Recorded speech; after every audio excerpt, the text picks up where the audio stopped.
ஜெய் மகாகாளி.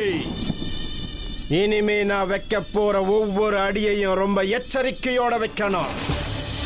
நாங்க நினைச்ச மாதிரி அந்த நாகராணி இன்னும் சாகல. அந்த நாகமணியோட தேடுதல் வேட்டல் அந்த நாகராணி ஏற்கனவே ரொம்ப தூரம் முன்னேறி போயிட்டா. அதை அவ கண்டுபிடிச்சு அடையறதுக்கு முன்னாடி அந்த நாகமணி இந்த பைரவனோட கைக்கு வந்தாகணும்.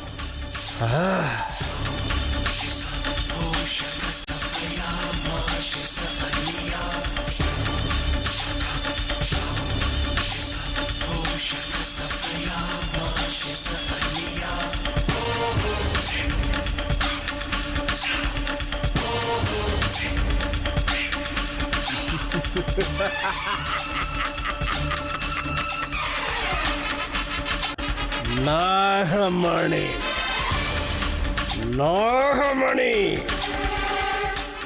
நாகராணி,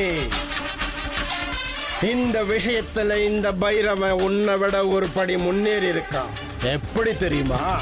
நாகமணி எங்க இருக்குன்னு உனக்கு தெரியாது, ஆனா இந்த பைரவ பாபாவுக்கு நல்லா தெரியும்.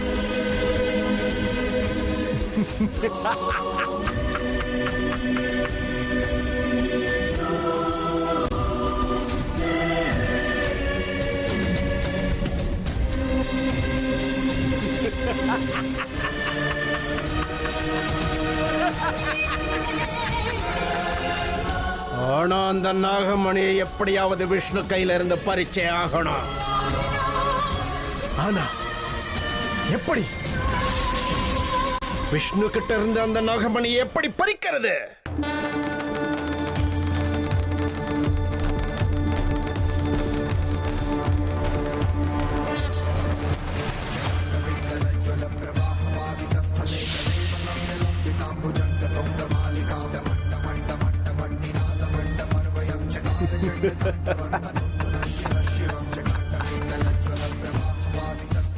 இப்ப அந்த கானிஷ்காவோட சக்தியும் எங்கிட்ட தான் இருக்கு.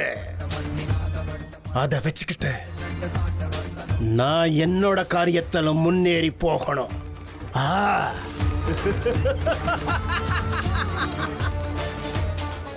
ஆனா அந்த கானிஷ்கா ஒன்னும் சாதாரணமான ஆள் இல்ல. அந்த நாகமணி அவனுக்கும் தேவையா இருக்கு.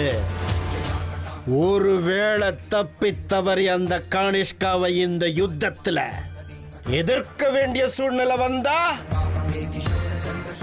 இந்த பைரவன் அதுக்கும் தயார்.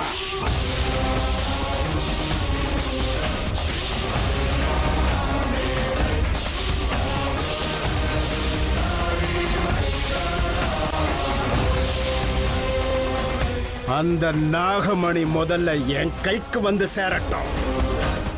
அதுக்கப்புறம் அந்த கானிஷ்கா இல்ல, நாகலோகமே மொத்தமா சேர்ந்து இந்த பைரவனை எதிர்த்தாலும் அவங்க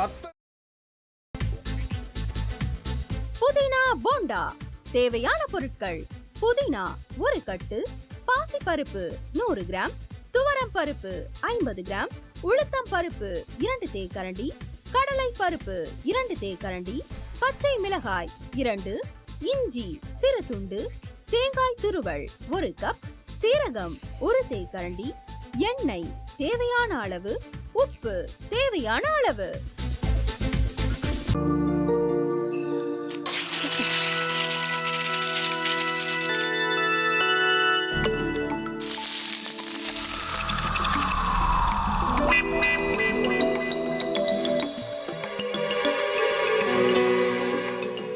இந்த ஆம்லெட் பண்றதுக்குள்ள போதும் ஆயிடுது.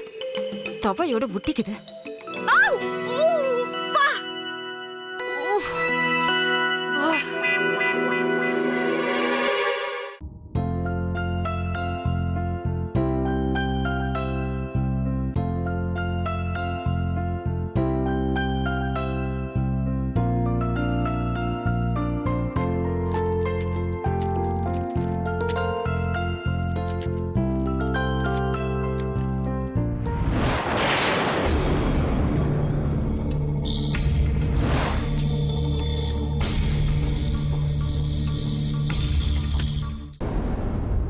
அமிர்தா இப்ப என்ன பண்ணிக்கிட்டு இருப்பாங்க?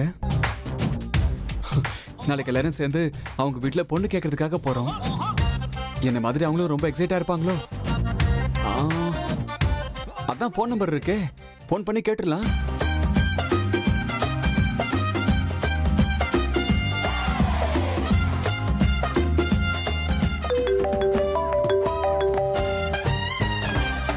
ஹலோ.